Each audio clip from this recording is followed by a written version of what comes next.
Hi everybody, I'm Dr. Heather Sossaman and I'd like to welcome you back to Pediatric Therapy Essentials.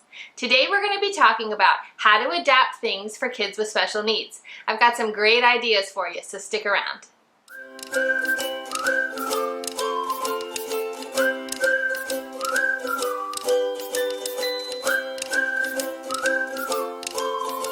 I think most therapists that you talk to would tell you that they enjoy problem solving. For me, it's one of my favorite parts of being a PT. And so today I thought we'd talk about the problem of access. And what I mean by access is a child's ability to interact with, play, touch, hold things in their environment, like toys, games, and school materials. Children with developmental disabilities and movement impairments often aren't able to explore these items independently. But adapting the items to meet the child's specific skill level can allow them to do just that. As a therapist, my goal is always to have a child do something independently. However, before a child reaches mastery of a skill, it's important that they be able to explore and experience the environment with whatever skills they have right now. This ability to explore and experience increases their motivation to learn the skill, and it helps with learning. The list of ideas I have on adapting materials is pretty long, so since we're talking about back to school stuff this month, I thought I'd focus on how to adapt school materials for kids. The first thing I do when adapting an item for a child is consider three important areas. The first is physical movement. So does this child have a developmental disability or a movement impairment that limits their muscles' ability to do their job? For example, children with cerebral palsy can have changes in muscle tone or the tightness of the muscles in their body. This change in muscle tone can impact their ability to move their fingers and open their hand, which would then in turn impact their ability to turn the pages of the book. So is the physical movement or the physical ability the thing that's getting in the way of the child using the item? The second thing I consider is vision, and this is something I've learned a lot about in recent years. The school district that I work in gives me access to vision specialists and some amazing OTs that know a whole lot more about vision than I do. So when we're talking about vision, we're not just talking about visual acuity, whether someone's nearsighted or farsighted, although we need to consider that. We're also talking about visual processing and visual perception. And I don't know about the rest of the PTs out there, but I didn't learn a whole lot about that in school, so I've had to learn a lot on my own. And the ladies that I work with told me about a website called icanlearn.com, and I'll link it in the description box below, but there's lots of great information on that website about visual processing and visual perception. And the third thing I consider is sensation. So is there a component of the object that is either understimulating or overstimulating to the child that is causing difficulty with them interacting with it? Once I've considered these three categories, then I head over to my trusty set of tools and materials to try to adapt the item. Now you can absolutely buy things online that are already adapted, but they do tend to get a little pricey. And I've found over the years that with a few inexpensive tools and materials, you can adapt most things on your own, specifically for your child's needs. Some of the basic tools that I tend to always have on hand are pool noodles, because they're great for padding, and you can create a lot of things out of pool noodles with a serrated knife. The second is duct tape, because it fixes everything. The third is Velcro. It's great for securing items in specific places and making things removable. The next item on my list is a little bit pricey, but I do really think it's worth the money, and that is Dyson. This stuff helps things stick to places that you can't necessarily put Velcro or tape on. It comes in lots of great colors, and you can substitute shelf liner from the Dollar Tree for it, but I just have found over the years that the actual Dyson brand works a whole lot better. And the fifth one is a laminator, and I don't use this one quite as much, but I think if you're gonna put the time and effort into creating something, laminating it just protects it, and it protects your time and your work. So the first thing we're gonna look at today is books. Books can be really difficult for kids to get their fingers in between the pages if they don't have a lot of control. So if you're using a board book, there's a really simple process to adapt it for kids that can't quite get their fingers in between the pages.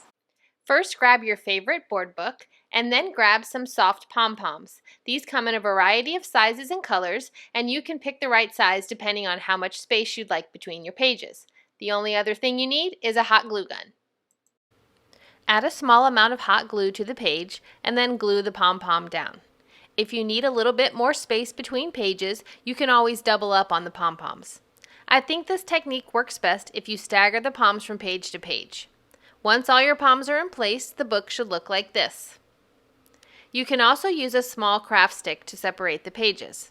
Again, add a small amount of hot glue to the page and simply glue the craft stick down. This technique also works best if you stagger the sticks from page to page.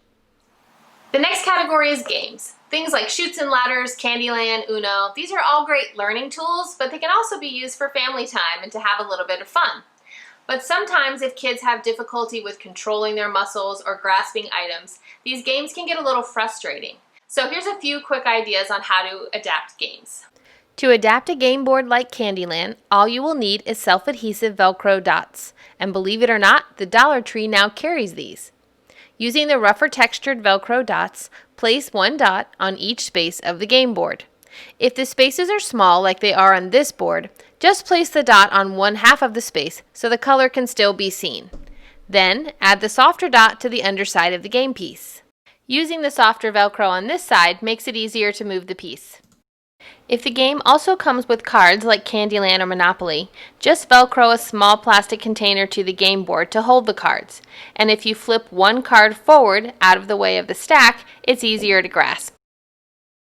I found this really fun bingo game that I thought my high school students would enjoy playing. But as you can see, the bingo cards were really tiny. All I did to solve the problem was take the original card and enlarge it on a copier, and then I laminated it. This way, instead of using tiny bingo chips, my students could use dry erase markers and an eraser to play the game. If you don't have access to a copier that can enlarge things, you can always scan the item into your computer and print it at a percentage greater than 100%. Also, if you have a student who sees better with a color background, you could always highlight the spaces with marker before you laminate them. A lot of the kids I work with love playing card games, but holding all those cards in their hand and getting them separated can be a little frustrating and difficult sometimes. So I purchased some prefabricated adapted card holders that work really well. I found this one on Amazon that works pretty well, and I also like this one because it doesn't require you to actually hold the cards. It can be sat on the tray of a wheelchair or on a desk. But I do recommend with items like this, because they're a little slippery on the bottom, that you use some Velcro or dice them to hold them in place.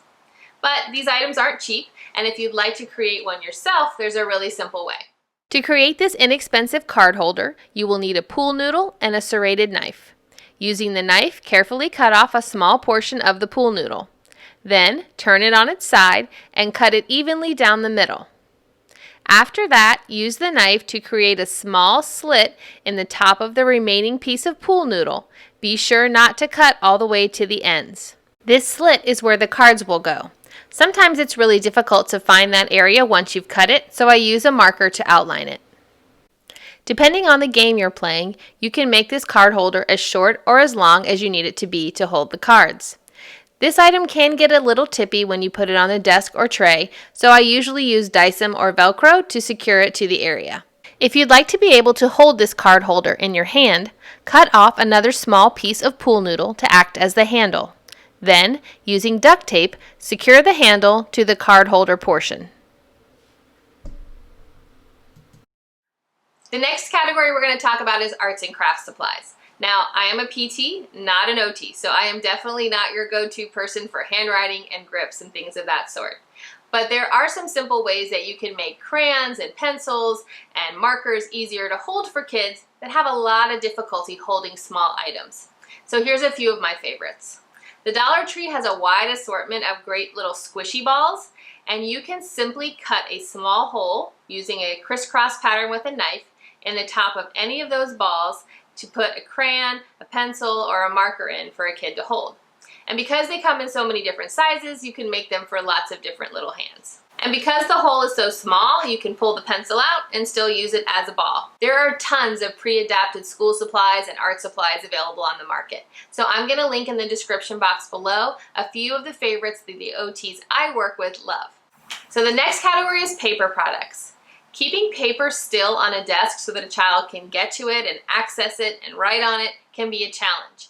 The two things that I usually have to do to paper is keep it in place and change the angle. Keeping it in place can be pretty simple. Sometimes I take a pool noodle and I cut one slit down the side, and that will pop over the tray of a wheelchair or adapted chair, and then the paper can slide under it to keep it in place. You can also use a clipboard that you simply Velcro or dice them to the surface to keep the paper in place. But more often than not, the kiddos I work with tend to need the paper at a different angle. This allows them to see things better, and it also allows them an angled surface to rest their arms on to support them while they're trying to use their hands to do some sort of writing or marking on the paper. To change the angle of paper, the most common way to do it is with a slant board. And again, this is a product that there's plenty of them available online, but I wanted to show you some simple ways that you can make one yourself. NEOT will tell you that the simplest way to make a slant board is simply to use a 3-ring binder. And because these binders come in multiple sizes, you can pick any angle that you want. Again, they're a little slippery, so I dice them underneath them to keep them in place. But there's lots of other creative ways that you can make a slant board.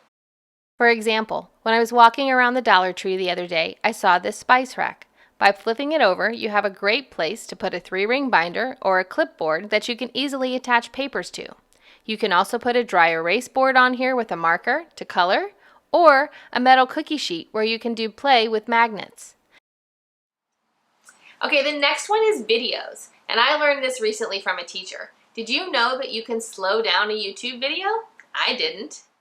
Changing the playback speed can be really helpful when a kid is trying to follow along with a dance video or learn something new like head, shoulders, knees, and toes. To change the playback speed of a video, go to the bottom right corner of the YouTube video screen and click on the cogwheel.